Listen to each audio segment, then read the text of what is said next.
ഒരു മാസത്തിനുള്ളിൽ രാജ്യ തലസ്ഥാനമായ ദില്ലിയിൽ മേയർ, ഡെപ്യൂട്ടി മേയർ തെരഞ്ഞെടുപ്പ് നടക്കുകയാണ്. ലോകസഭയിൽ 7-7 നേടിയെടുത്ത BJP അതിനുശേഷം ദില്ലി സംസ്ഥാനത്തിന്റെ ഭരണവും പിടിച്ചെടുത്തു. ഇനി അവിടെ ആം ആദ്മിക്ക് എന്ന് പറയാൻ ആകെ ബാക്കിയുള്ളത് അവിടുത്തെ മുനിസിപ്പൽ കോർപ്പറേഷൻ മാത്രമാണ്.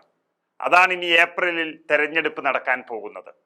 അങ്ങനെ ഒരു ട്രിപ്പിൾ എഞ്ചിൻ സർക്കാർ രൂപീകരിക്കാനുള്ള ലക്ഷ്യത്തിലേക്ക് ഒരു പടി കൂടി അടുത്തെത്തിയിരിക്കുകയാണ് BJP.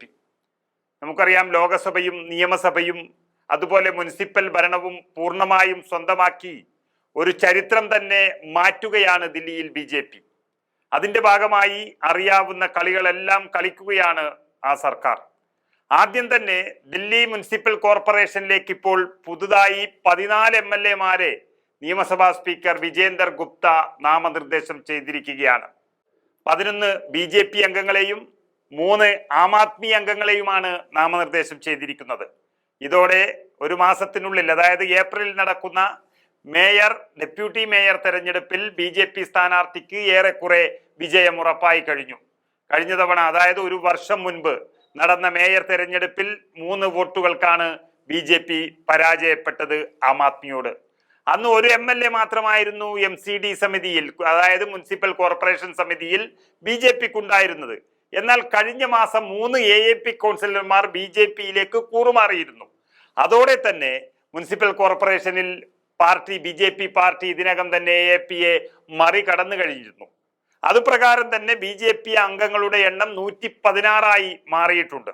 250 അംഗ കൗൺസിലിൽ AAPക്ക് 114 സീറ്റുകളും കോൺഗ്രസിന് 8 സീറ്റുകളും മാത്രമാണുള്ളത്. മുൻപത്തെ നിലയിലാണെങ്കിൽ കോൺഗ്രസിന്റെ പിന്തുണ കിട്ടിയിരുന്നെങ്കിൽ ഒരുപക്ഷെ AAP സ്ഥാനാർത്ഥി വിജയം നിലനിർത്തുമായിരുന്നു. പക്ഷെ ഇനി BJPയുടെ 11ഓളം MLA-മാരെ പോസ്റ്റ് ചെയ്ത സാഹചര്യത്തിൽ ഇനി BJPക്ക് വിജയം ഉറപ്പായി എന്ന് തന്നെയാണ് പുറത്തു വരുന്ന വിവരങ്ങൾ. നിയമസഭാ തെരഞ്ഞെടുപ്പിൽ കൗൺസിലർമാർ മത്സരിച്ചതിനെ തുടർന്ന് MCDയിൽ ഇപ്പോൾ 12 ഒഴിവുകളുണ്ട്. നിയമസഭാ തെരഞ്ഞെടുപ്പിൽ മത്സരിച്ച 22 കൗൺസിലർമാരിൽ 11 പേർ മാത്രമാണ് വിജയിച്ചത്. ഒരു കൗൺസിലർ ലോക്സഭാ തെരഞ്ഞെടുപ്പിനായി സീറ്റ് ഒഴിഞ്ഞിട്ടുമുണ്ട്. എന്നാൽ ഡൽഹി മുനിസിപ്പൽ കോർപ്പറേഷന്റെ നിയമം അനുസരിച്ച് മേയർ തെരഞ്ഞെടുപ്പിന് മുൻപ് തന്നെ ഉപതെരഞ്ഞെടുപ്പ് നടത്തണമെന്ന് നിർബന്ധമൊന്നുമില്ല. ഇതോടെ കൗൺസിലിൽ തങ്ങളുടെ മേൽക്കൈ തിരിച്ചു പിടിക്കാനുള്ള AAPയുടെ ഉപതെരഞ്ഞെടുപ്പ് സാധ്യത എല്ലാം അടഞ്ഞിരിക്കുന്നു. മേയർ തെരഞ്ഞെടുപ്പിനുള്ള ഇലക്ടർ കോളേജിൽ 250 കൗൺസിലർമാരും 10 MP-മാരും 14 MLA-മാരുമാണ് ഉൾപ്പെടുന്നത്. 10 MP-മാരിൽ 7 ലോകസഭാ MP-മാരും 3 രാജ്യസഭാ MP-മാരുമാണ് ഉള്ളത്. അതുപോലെ തന്നെ 14 MLA-മാരിൽ 11 MLA-മാർ BJPക്കും 3 MLA-മാർ ആം ആദ്മി പാർട്ടിക്കുമാണ് ഉള്ളത്. നിലവിൽ തന്നെ BJPക്ക് 116 കൗൺസിലർമാരും 11 MLA-മാരും 7 MP-മാരുമുണ്ട്.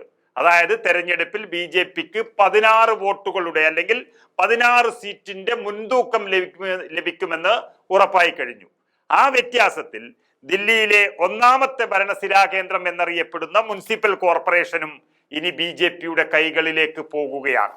ലോകസഭയിലെ മേധാവിത്വം തന്നെ നമുക്കറിയാം, രാജ്യ തലസ്ഥാനത്ത് BJPയെ വലിയ തരത്തിൽ അഹങ്കാരികളാക്കിയിട്ടുണ്ട്. അത് കഴിഞ്ഞ് നിയമസഭയും വിജയിച്ചപ്പോൾ അവർക്ക് എതിര് നിൽക്കാൻ തന്നെ ആളില്ലാത്ത ഒരവസ്ഥയായി മാറി.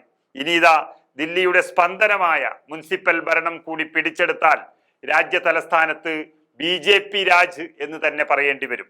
അങ്ങനെ ഒരു ചരിത്ര മാറ്റത്തിനാണ് അവർ കാത്തിരിക്കുന്നത്.